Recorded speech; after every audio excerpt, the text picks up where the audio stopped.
l'univers de la tech américaine à présent avec Microsoft et comme toutes les valeurs américaines, hier elle était en baisse.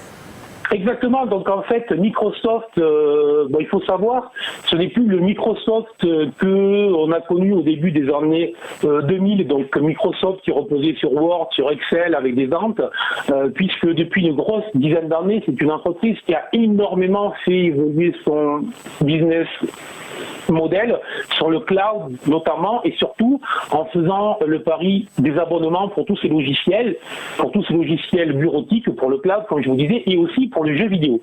Et la semaine dernière, Microsoft a acheté ZeniMax, qui est un éditeur de jeux vidéo, s'est porté donc acquéreur pour un montant de 7,5 milliards de dollars, et surtout pour renforcer son offre de jeux vidéo pour sa console Xbox.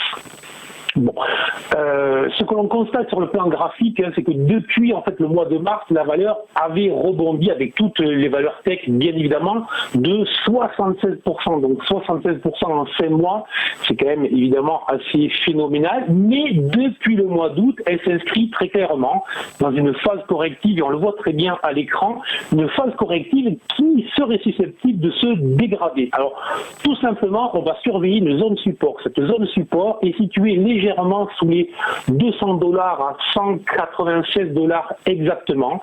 Et si jamais cette zone support sous les 196 $ venait à les prochains jours, voire les prochaines semaines, attention, on pourrait avoir une accélération relativement forte sur les 160 $.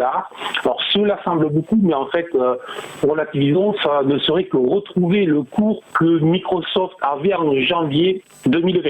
Donc, je suis prudent, je suis neutre sur la valeur à l'instant T, mais je surveille ce niveau-là, le niveau des 196 $.